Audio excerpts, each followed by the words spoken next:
പ്രിയപ്പെട്ടവരെ നമസ്കാരം, ഞാൻ ഷീബ ടീച്ചർ. നമ്മുടെ ഹോങ്കോങ് യാത്ര തുടരുന്നു.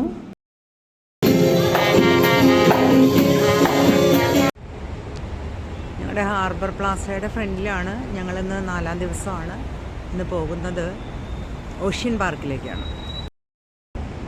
ഓഷ്യൻ പാർക്ക് വേൾഡിലെ തന്നെ ഏറ്റവും വലിയ പാർക്കാണ്. അതുപോലെ ഒരു അനിമൽ പാർക്ക് എന്ന് പറയുന്നു ഇതിന്. അതുപോലെ ഒരു തീമാറ്റിക് പാർക്കാണിത്. 4ാം ദിനത്തിൽ രാവിലെ 9 മണിക്ക് തന്നെ ബ്രേക്ക്ഫാസ്റ്റൊക്കെ കഴിഞ്ഞ് എല്ലാവരും ഓഷ്യൻ പാർക്ക് കാണാനുള്ള ആവേശത്തിൽ പുറത്തേക്കിറങ്ങി. ഞങ്ങളുടെ ടൂർ ഗൈഡ് പ്രണവ് ഓഷ്യൻ പാർക്കിനെ പറ്റി ഏകദേശ ധാരണയൊക്കെ തന്നു. ലോവർ പാർട്ടിൽ കയറിയിട്ട് ഹയർ പാർട്ടിലേക്ക് കേബിൾ കാർ ത്രൂ മേലേക്ക് എത്തും. Good morning. How to say Indian? Good morning. Good morning. നമസ്കാരം. Happy to see you again. Okay. So today, we are just like the small kids going to Ocean Park. Ocean Park is very funny, very funny. Is it a private property? Peter, is that building a private property? Village, so they also call it Abbey. ഞങ്ങളങ്ങനെ ocean park എന്ന ഹോങ്കോങ്ങിലെ ഏറ്റവും വലിയ പാർക്കിൽ എത്തിച്ചേർന്നു. ഏകദേശം 91.5 acre സ്ഥലത്ത് വ്യാപിച്ചു കിടക്കുന്ന ഈ പാർക്ക് ലോകത്തിലെ തന്നെ ഏറ്റവും വലിയ അനിമൽ പാർക്ക്. ഓഷ്യൻ പാർക്ക് ഹോങ്കോങ്ങിനെ 2 ഭാഗങ്ങളായിട്ട് വിഭജിച്ചിട്ടുണ്ട്. അതിൽ ആദ്യം ഉള്ളത് വാട്ടർ ഫ്രണ്ട് പാർക്കാണ്.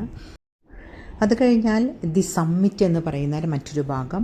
അവിടെ അതിശയിപ്പിക്കുന്ന റൈഡുകളും സീലുകളും ഉള്ള ഒരു സ്ഥലമാണ്. ഒരു മലയുടെ മുകളിലാണ് സമ്മിറ്റ് സ്ഥിതി ചെയ്യുന്നത്. ഞങ്ങൾ ഓഷ്യൻ പാർക്കിൻ്റെ കേബിൾ കാറിലേക്ക് പോകാനുള്ള തയ്യാറെടുപ്പിലാണ്. ദക്ഷിണ ചൈന കടലിൻ്റെയും സമൃദ്ധമായ പർവ്വതങ്ങളുടെയും വിശാലമായ കാഴ്ചകൾ ഈ ഒരു കേബിൾ കാറിലൂടെ പോകുമ്പോൾ നമുക്ക് കിട്ടും.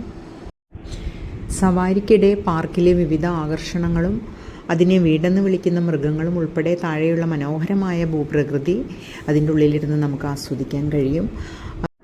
ഞങ്ങളങ്ങനെ കേബിൾ കാറിലൂടെ വാട്ടർ ഫ്രണ്ട് ഭാഗത്തേക്ക് എത്തി. ഓഷ്യൻ പാർക്കിൽ കേബിൾ കാർ വന്ന് ഇറങ്ങിയിട്ട് ഞങ്ങൾ ഇറങ്ങിപ്പോവാണ്. നല്ലൊരു വ്യൂ പോയിൻ്റ് ഉണ്ട് ഇവിടെ.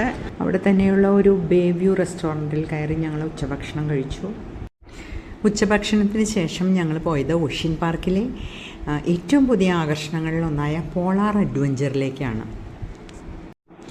ഈ തണുത്ത സാഹസിക വിനോദം സന്ദർശകർക്ക് വെള്ളത്തിനടിയിലുള്ള ഒരു തുരങ്കത്തിലൂടെ മഞ്ഞിനടിയിലേക്ക് നോക്കാനുള്ള അവസരം നൽകുന്നു. കിങ് പെൻഗ്വിനുകളുടെ ഒരു വലിയ കോളനിയാണ് ഈ ഒരു പ്രദേശത്തുള്ളത്. കാണാൻ ഒരുപാട് ഭംഗിയാണ്. സമുദ്ര സസ്തനികളിൽപ്പെട്ട സീലയൻ, അതുപോലെ വാൽറസ്, ഇത് രണ്ടും നല്ല പ്രത്യേക കാഴ്ചകളായിരുന്നു ഈ ഒരു പോളാർ അഡ്വഞ്ചറിലെ. അതുപോലെ ആൺജീവികളിൽ 3000 പൗണ്ടിൽ കൂടുതൽ ഭാരമുള്ള വാൽറസ്, അവയുടെ വലിയ കൊമ്പുകളും സമുദ്രത്തിൻ്റെ അടിത്തട്ടിൽ നിന്ന് ഷെൽ മത്സ്യങ്ങളെയൊക്കെ വലിച്ചെടുക്കാൻ കഴിയുന്ന വാക്വം പോലുള്ള വായകളും കൊണ്ട് അവ വളരെ പ്രത്യേകതയുള്ളതായിട്ട് തോന്നി. സമുദ്രജീവികളെ അടുത്തു നിന്ന് കാണുന്നത് എത്ര അത്ഭുതകരമാണ്. ഈ ഒരു അനുഭവം ആസ്വദിക്കാനായിട്ട് ഞങ്ങൾ വാട്ടർ അക്വേറിയത്തിലേക്ക് കടന്നു. മത്സ്യങ്ങളും മറ്റ് കടൽ ജീവികളും വെള്ളത്തിൽ തെന്നി നീങ്ങുന്നത് കാണുന്നത് വളരെയധികം ആകർഷകവും ശാന്തവുമായിട്ട് തോന്നി. ഓഷ്യൻ പാർക്കിലെ ഈ ഒരു വലിയ അക്വേറിയത്തിലുള്ള ജൈവ വൈവിധ്യം എനിക്കിത് കണ്ടപ്പോൾ തോന്നി, കുട്ടികൾക്ക് ഇത് വിദ്യാഭ്യാസപരമായിട്ടും അല്ലെങ്കിൽ അവരുടെ പ്രാഥമിക ശാസ്ത്ര ക്ലാസ്സുകൾക്കൊക്കെ വളരെയധികം ജീവൻ പകരുന്നത് തന്നെയാണ്. 5000-ലധികം മത്സ്യങ്ങളും 400 വ്യത്യസ്ത ഇനങ്ങളും വസിക്കുന്ന ഈ ഒരു അക്വേറിയം ഒരു പവിഴ ദ്വീപിൻ്റെ രൂപത്തിലാണ് രൂപകൽപ്പന ചെയ്തിരിക്കുന്നത്. ഈ അണ്ടർ വാട്ടർ ടണലുള്ള ഗ്രാൻഡ് അക്വേറിയം സന്ദർശിച്ചപ്പോൾ സമുദ്രത്തിൻ്റെ അഗാധതയിലെ അത്ഭുതങ്ങൾ എത്രയോ അതിശയകരമെന്ന് തോന്നിപ്പോയി. പിന്നീട് ഞങ്ങൾ പോയത് പാണ്ടയെ കാണാനാണ്.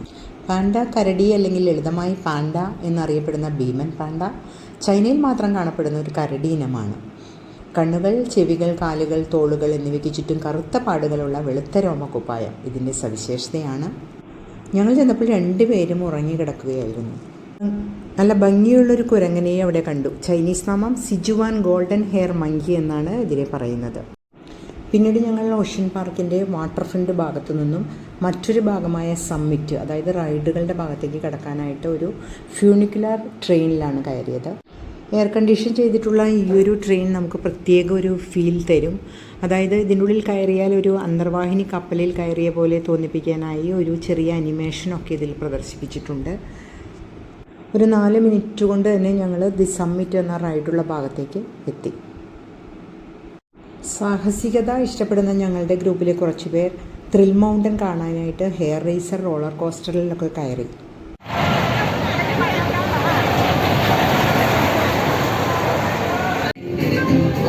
നമ്മളിങ്ങനെ പൊക്കണം.